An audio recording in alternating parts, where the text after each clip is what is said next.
이라고 불리는 초대의 교부는 담심에 대하여서 육체의 죄보다 더 위험한 것이다 라고 말을 했습니다.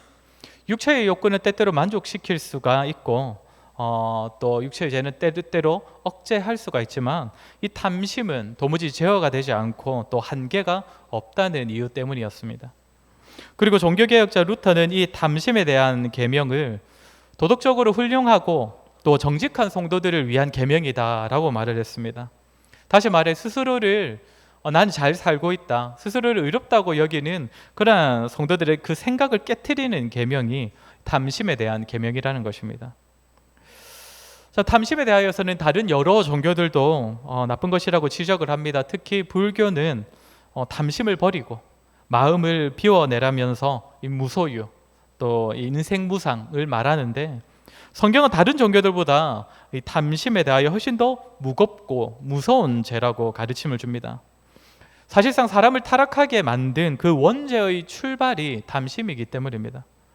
사람이 하나님과 같은 지혜를 가지고 싶어서, 즉 하나님처럼 되고 싶어서 그 하나님 같은 존재가 되기를 욕심내었던 것이 바로 원죄이기 때문입니다.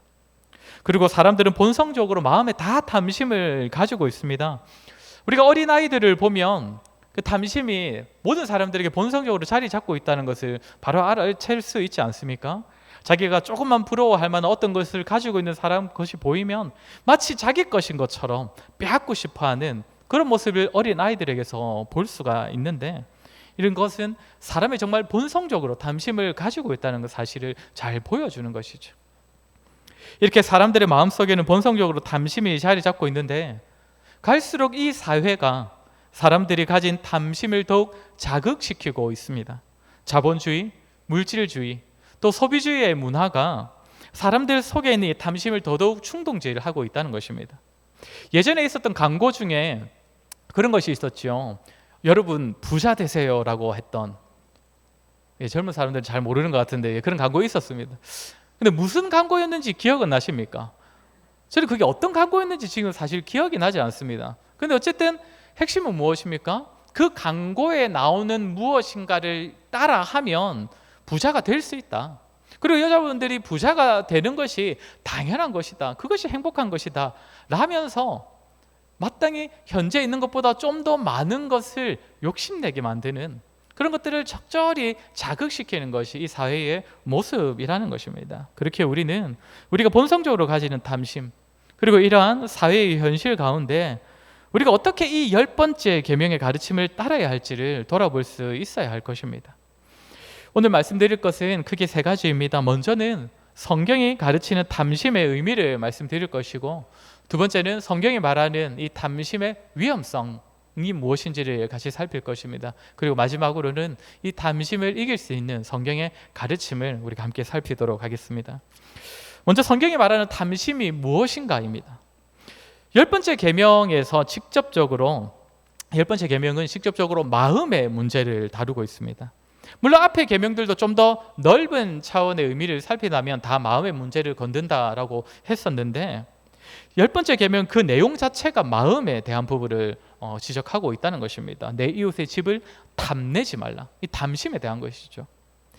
여기서 탐내다라는 의미의 히브리어는 타마드라는 단어인데, 이 단어의 어원을 살펴보면 실제로 행동하는 것만이 아니라 행동하기 이전의 어떤 상태까지도 다 포함하는 그런 의미의 단어입니다. 그러니까 뭔가를 욕심내어서 실제로 그것을 빼앗고 훔치는 것도 이 타마드이지만, 그 이전의 상태, 어떤 물건을 보면서 욕심내고 있는 상태, 그리고 어떤 물건을 훔치고 빼앗기 위해서 계획을 세우고 있는 그런 상태까지도 여기서 말하는 담심, 탐내다, 이 타마드라는 단어에 포함된다는 것입니다. 사회에서는 어떻게 봅니까? 욕심을 품거나 또 어떤 것을 훔치기 위해서 계획을 세우는 것까지는 다 죄라고 말하지 않습니다. 그것까지는 다 잘못되었다 하지 않지요. 그러나 성경은, 또 하나님께서는 실제로 행하지 않더라도 그 전에 마음을 품고 있는 것, 계획을 품고 있는 것까지도 다 죄이기 때문에 담심을 버리라 라고 말씀하고 가르치고 있는 것입니다. 특별히 출애굽기에서는 무엇을 탐내지 말라고 하고 있습니까? 오늘 본문에 보면 내 이웃의 것을 탐내지 말라 라고 말씀하고 있습니다. 우리 오늘 보면 17절, 출애굽기 20장 17절 말씀 같이 읽도록 하겠습니다. 시작. 내 이웃의 집을 탐내지 말라. 내 이웃의 아내나 그의 남종이나 그의 여종이나 그의 소나 그의 낙이나 무릇 내 이웃의 소유를 탐내지 말라. 이웃의 것, 이웃의 소유를 탐내지 말라라고 가르칩니다. 이웃의 아내나 종이나 그의 소유를 탐내지 말라고 합니다. 실제로 훔치지도 말고 애초에 그것을 마음에 두지도 말라라는 것입니다. 이렇게 볼 때 이 탐심에 대한 계명은 앞의 계명들, 앞에서 등장했던 6계명부터 9계명들을 다 포함하는 계명, 그 계명들의 근원이 되는 계명이라고 볼 수 있습니다. 누군가가 다른 사람의 아내를 탐하다가 그 마음이 행동으로 옮겨지면 어떤 죄를 범하는 것이 됩니까? 간음하지 말라는 제7계명을 범하게 되는 것입니다. 또 누군가가 이웃의 물건을 탐내다가 실제로 훔치게 되면, 행동으로 옮기게 되면 어떻게 되는 겁니까? 도둑질하지 말라는 그 8계명을 어기게 되는 것입니다. 그리고 그런 가운데 또 어떤 짓을 저지르게 되겠습니까? 제9계명, 거짓 증거하지 말라. 이웃의 것을 빼앗기 위하여서 거짓을 말하거나 또 이웃의 명예를 실추시키는 비방이나 험담의 말을 하게 될 것이고, 이런 마음과 행동이 극에 달하게 되면 제6계명, 살인하지 말라는 계명까지도 범하게 되는 것이죠. 그렇게 사실 이 10번째 계명은 앞에서 말한 이 계명들을 범하는 행위의 출발점인 그 마음의 문제를 다루고 있는 것입니다. 애초에 그런 죄들을 범할 마음조차 품지 말거라. 여기서 더 나아가서 이 탐심의 문제는 이웃에 대한 범죄에만 영향을 주는 것이 아닙니다. 앞서서도 말씀드렸다시피 사람의 탐심이 가장 먼저 드러났던 것은 아담과 하와였습니다. 아담과 하와가 하나님처럼 되고 싶어 했던 그 마음, 하나님의 자리에까지 오르고 싶어 했던 그 모습에서 이 탐심이 드러났다는 것입니다. 다시 말해 탐심은 이웃의 것만이 아니라 사실 하나님의 것까지도 훔치고자 하는 탐하는 마음이 탐심입니다. 오늘날 성도들은 말로는 하나님의 자리를 빼앗는다고 하지 않을 것이고, 또 스스로도 나는 이웃의 것은 몰라도 하나님의 것은 나는 훔칠 생각이 없다, 탐내지 않는다 라고 그렇게 생각을 할 것입니다. 그러나 많은 성도들이 사실상 하나님의 자리를 빼앗는 탐심을 가지고 있습니다. 자신이 욕심내고 있는 그 어떤 것, 누군가에게는 있는데 나에게 없는 그것을 탐내는 마음은 사실상 하나님의 자리에서 하나님을 끌어내리고 그 하나님의 자리에 자신이 원하는 그것을 올려두는 마음가짐이기 때문입니다. 저것만 있으면 내가 행복할 것이다. 저 옷만 있다면, 저 차만 나에게 있다면, 내가 저 자리에 올라가기만 한다면 나는 정말 현재보다 훨씬 더 행복해질 것이다. 이렇게 자신이 욕심내고 있는 그 어떤 것이 주어진다면 그것이 나의 마음의 문제와 실제적인 문제까지도 해결해 줄 것이라고 여기면서 그것에 대하여 소망을 두고 기대하고 따르는 모습, 사실 이런 마음은 하나님의 자리에 피조물을 올려두는 것입니다.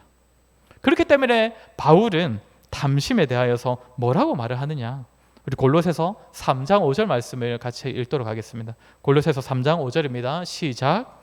그러므로 땅에 있는 지체를 죽이라. 탐심이니 탐심은 우상 숭배니라. 뭐라고 합니까? 탐심은 곧 우상 숭배라고 합니다. 탐심은 하나님의 자리에서 하나님을 끌어내리고 내가 원하는 것을 그 자리에 두는 것이기 때문에 탐심은 곧 우상 숭배다. 그래서 에베소서 5장 5절에서는 또 바울이 뭐라고 하느냐, 우리 에베소서 5장 5절 같이 읽겠습니다. 시작. 너희도 정녕 이것을 알거니와 음행하는 자나 더러운 자나 탐하는 자 곧 우상 숭배자는 다 그리스도와 하나님의 나라에서 기업을 얻지 못하리니.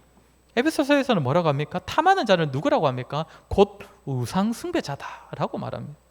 무언가를 탐하는 자는 하나님이 아닌 다른 것을 섬기는 자다라는 것입니다.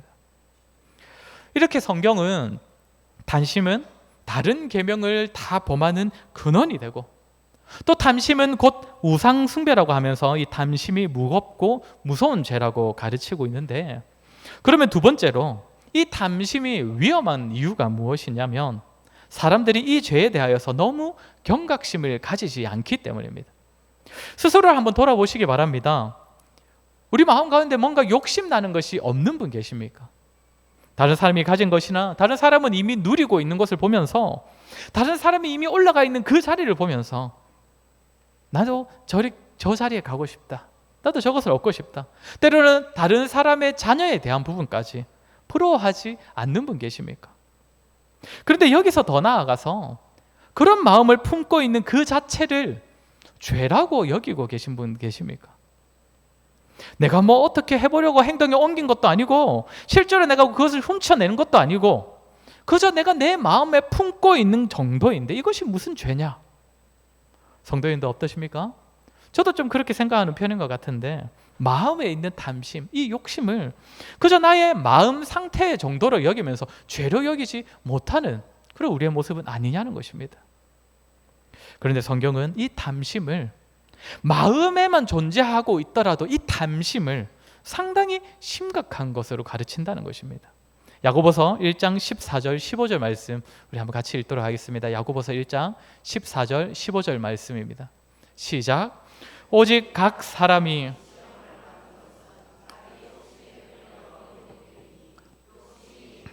죄를 낳고 죄가 장성한즉 사망을 낳느니라. 아멘. 사람이 자기 욕심에 끌려, 여기서 말하는 욕심은 탐심이랑 똑같은 단어입니다. 그러니까 이 탐심 때문에 사람에게 시험이 시작되는데, 그 탐심이 사람을 어디에까지 이르게 만든다는 것입니까? 사망을 낳느니라. 탐심이 사망에 이르게 만든다는 것입니다. 또 야고보는 4장 1절부터 2절까지 해서 뭐라고 하냐면, 우리 4장 1절부터 2절 전반부까지 말씀 한번 읽도록 하겠습니다. 시작. 너희 중에 싸움이 어디로부터, 다툼이 어디로부터 나느냐? 너희 지체 중에서 싸우는 정력으로부터 나는 것이 아니냐? 너희는 욕심을 내어도 얻지 못하여 살인하며 시기하여도 능히 취하지 못함으로 다투고 싸우는 도다. 공동체 안에서 시작되는 싸움이 어디서부터 시작된다는 겁니까? 욕심으로부터 시작되어서 이것이 때때로 살인과 다툼에까지 이르게 된다라는 것입니다.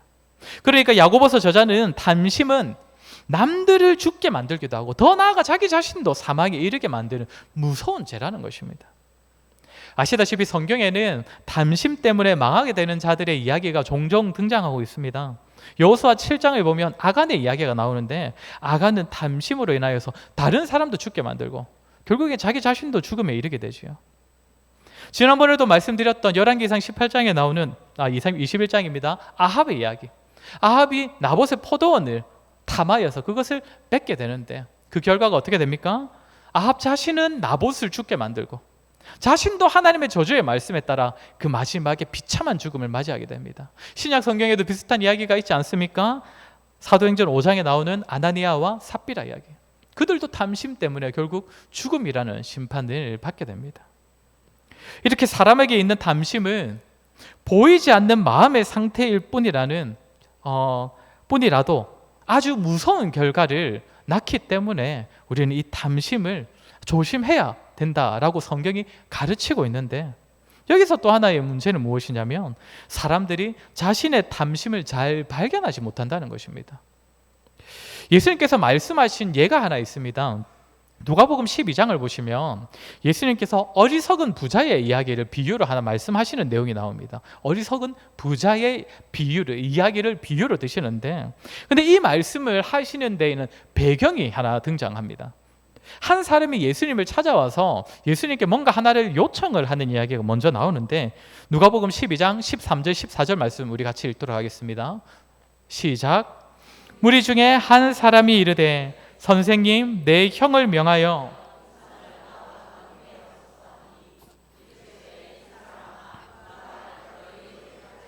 물건 나누는 자로 세웠느냐 하시고.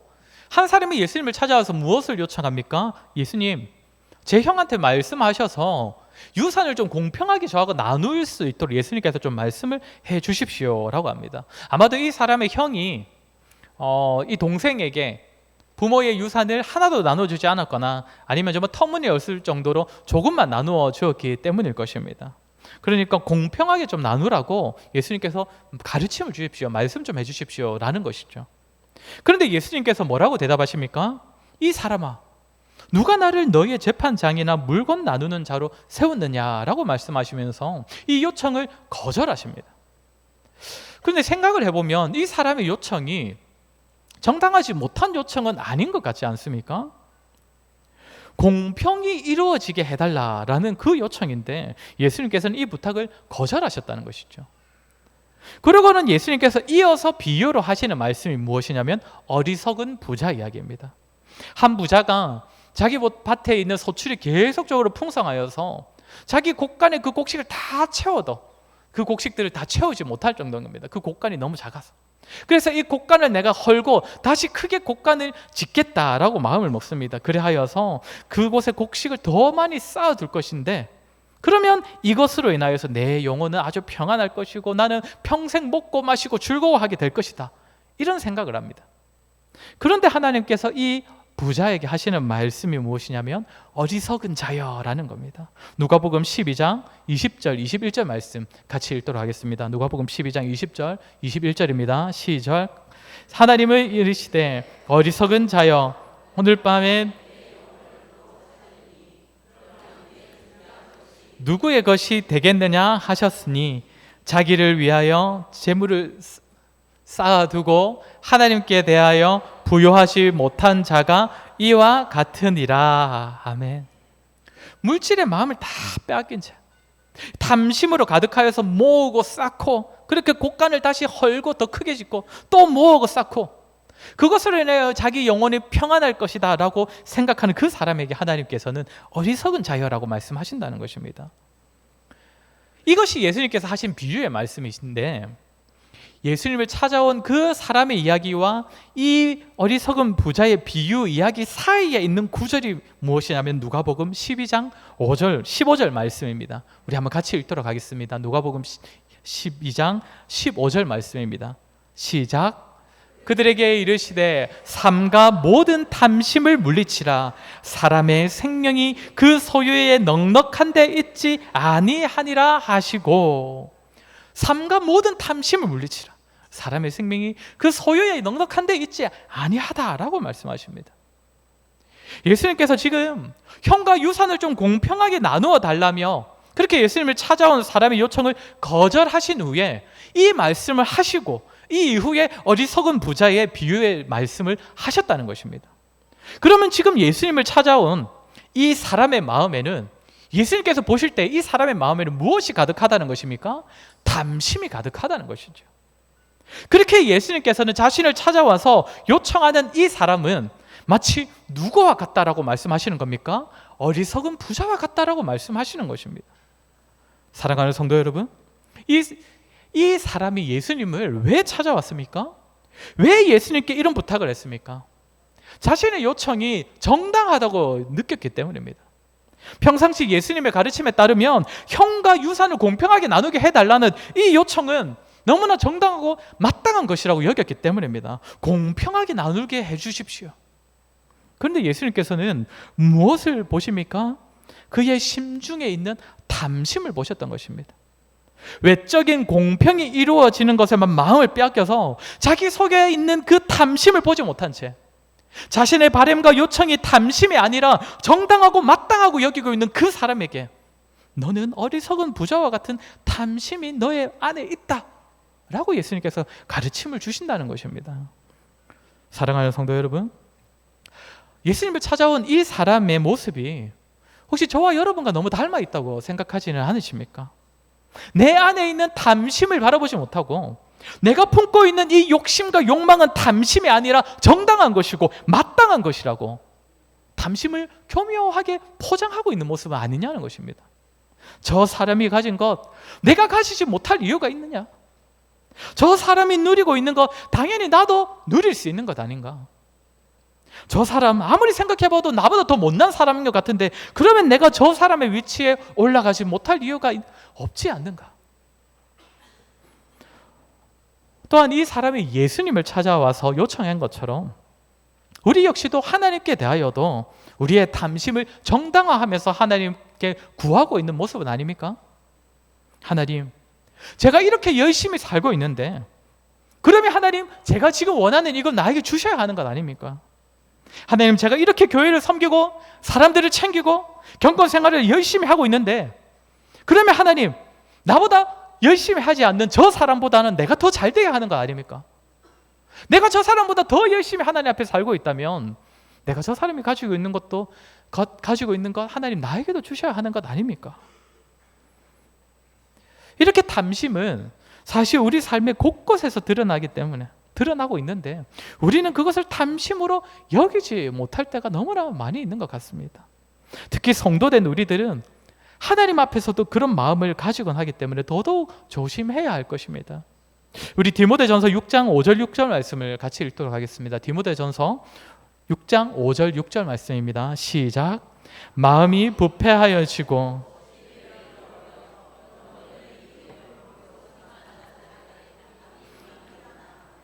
그러나 자족하는 마음이 있으면 경건은 큰 이익이 되느니라. 아멘. 성경에서 볼 때 탐심의 반대말은 자족입니다. 자족하는 마음으로 하는 경건이어야 성도에게 큰 이익이 되는데, 이 반대로 경건이 앞서는 것이 아니라 탐심을 앞세운 경건을 이익의 방도로 이용하면 어떻게 된다고 합니까? 이런 경건은 성도에게는 아무런 이익이 되지 못하고 오히려 경건 생활이 다른 사람과의 다툼을 낳는다는 것입니다. 말씀을 읽고 있는데도 형제가 계속적으로 미워지고, 기도를 하고 있는데도 형제를 시기하게 되고, 교회 안에서 만나는 다른 지체가 마음에 불편해지는 것입니다. 경건조차 나의 이익, 탐심에서 비롯될 때예요. 사랑하는 성도 여러분, 이렇게 우리 안에 숨어있는 탐심의 문제, 우리 스스로를 속이면서까지 우리 안에 존재하는 이 탐심의 문제를 우리는 과연 어떻게 해야 하겠습니까? 우리 마지막으로 이 탐심의 문제를 성경에서 어떻게 하라고 가르치느냐? 불교에서는 먼저 이 탐심을 어떻게 하라고 합니까? 비워내야 한다라고 합니다. 버려야 한다. 물론 맞는 말입니다. 탐심을 버릴 수 있어야겠지요. 그런데 사실 사람은 우리 안에 있는 그 탐심을 완벽하게 버려낼 수 있는 존재가 아닙니다. 잠언에서는 사람의 탐심은 사람에 깍 붙어있는 거머리와 같아서 좀처럼 떨어지지 않는다, 그렇게 가르침을 줍니다. 그렇게 성경은 단지 비워내는 것이 아니라, 단지 버리는 것이 아니라 그 탐심이 존재하고 있는 그 자리를 다른 것으로 채우라 라고 이렇게 가르침을 줍니다. 무엇입니까? 내가 욕심내는 어떤 것으로 채워지기 바라는 그 마음을, 하나님께 뭔가 얻어내므로써 채워지기를 바라는 그 마음을 하나님 그분만으로 채우라 라고 가르침을 준다는 것입니다. 우리 다윗의 기도를 한번 같이 읽어보도록 하겠습니다. 시편 16편 5절 6절 말씀입니다. 시편 16편입니다. 5절 6절 시작. 여호와는 나의 산업과 나의 분깃을 지키시나이다. 내게 줄로 재어준 구역은 아름다운 곳에 있으며 나의 기업이 실로 아름답도다. 아멘. 다윗이 뭐라고 고백합니까? 여호와께서 나의 산업이시고 여호와께서 나의 소득이십니다 라고 고백한다는 것입니다.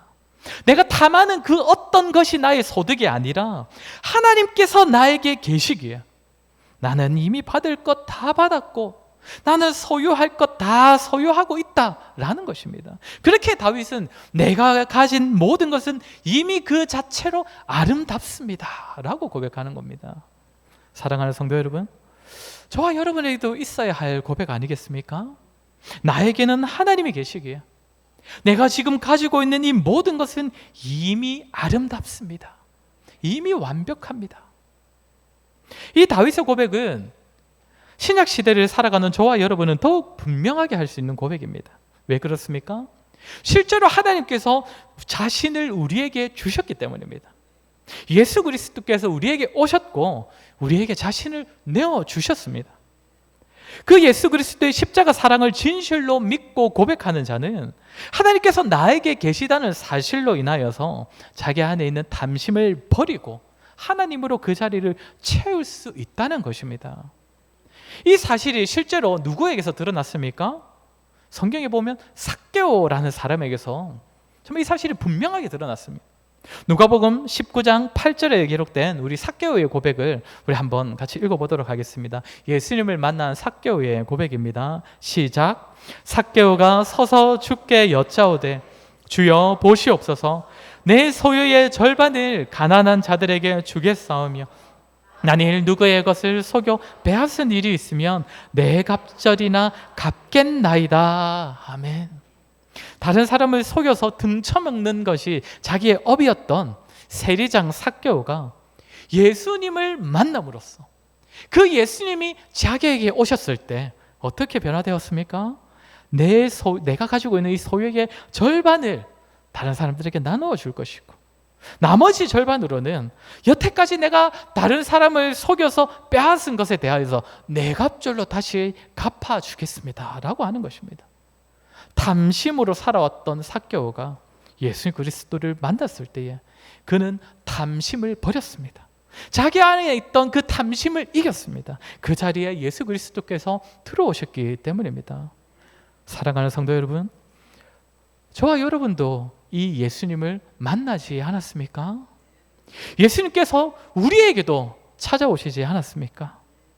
우리도 그분의 사랑을 알고 그분께서 우리에게 오셔서 지금도 우리와 함께 계시다는 사실을 알고 믿는 자들이기 때문에 우리 역시 탐심이 사로잡고 있는 그 우리의 마음을 주님께 내어드림으로써 우리 역시 탐심을 버릴 수 있습니다. 이 탐심을 이길 수 있다는 것입니다. 그렇게 바울이 뭐라고 고백합니까? 오늘 우리 두 번째 본문 말씀입니다. 갈라디아서 5장 24절 우리 같이 읽겠습니다. 시작. 그리스도 예수의 사람들은 육체와 함께 그 정욕과 탐심을 십자가에 못 박았느니라. 아멘. 그리스도 예수의 사람들은 옛 사람과 함께 탐심까지도 십자가에 못 박았다라고 합니다. 그리스도로 말미암아 옛 사람, 옛 본성, 탐심까지 다 십자가에 못 박아 죽일 수 있다는 것입니다. 그렇게 사랑하는 성도 여러분, 먼저는 우리 자신을 잘 돌아보았으면 좋겠습니다. 그리고 우리 자신을 속이지 말았으면 좋겠습니다. 내가 바라는 것, 내가 원하는 것, 내가 지금 욕심내고 있는 것, 우리 스스로 이 정도는 정당하다고 여기고 있는 그것들 우리 주님 앞에서 정말 정직하게 한번 돌아보았으면 좋겠습니다. 그리고 그렇게 발견하게 된 탐심들, 도무지 이기지 못하고 버리지 못하고 있는 그 탐심 우리 주님께 다 내어드리시길 바랍니다. 그때에 도무지 극복할 수 없을 것 같았던 그 탐심으로부터 우리 자신을 지킬 수 있을 것입니다. 저와 여러분, 주 예수 그리스도의 십자가 복음의 능력으로 탐심을 이기시고 하나님 그분을 우리가 가진 가장 귀한 기업, 소득, 분기수로 여기시며 나아가 현재 자신의 삶을 하나님께서 허락하신 가장 아름다운 삶이라고 고백하는 그러한 저와 여러분 되시기를 주의 이름으로 간절히 소원합니다. 우리 말씀을 기억하며 한번 같이 기도했으면 좋겠습니다. 우리의 모습을 한번 돌아보았으면 좋겠습니다. 우리의 마음속에도 우리 스스로도 지금 쏟고 있는, 우리 스스로를 속이고 있는 그런 탐심이 있지 않습니까? 내가 원하는 것이, 정말 내가 원하는 것이 나에게 주어지는 것은 너무나 당연한 것이고 하나님께서도 나의 그 바람들을 채워주시는 것이 마땅하다면서 하나님조차 나의 탐심을 정당한 것으로 하나님 앞에서도 나의 탐심을 정당하게 여기고 있는 우리의 모습은 아닙니까? 과연 우리는 내가 원하는 것으로 만족하는 자들입니까? 아니면 하나님만으로 만족하는 자들입니까? 우리 시간 기도할 때에 하나님, 내 안에서 끊임없이 고개를 드는 모든 악함과 모든 죄의 근원이 되는 그 탐심을 버릴 수 있도록, 그 탐심을 이길 수 있도록 하나님 믿음 더하여 주시옵소서. 우리 안에 은밀하게 자리 잡고 있는 그 탐심들, 나에게 주어지는 것이 마땅하면서 스스로를 속이며 정당화시키는 탐심들이 있다면 하나님 깨닫게 하여 주시고 그 마음의 자리를 오직 하나님으로, 예수 그리스도의 십자가 복음으로 채울 수 있도록 도와주시옵소서. 우리 시간에 들은 말씀을 기억하며 같이 한번 기도하도록 하겠습니다. 기도하겠습니다.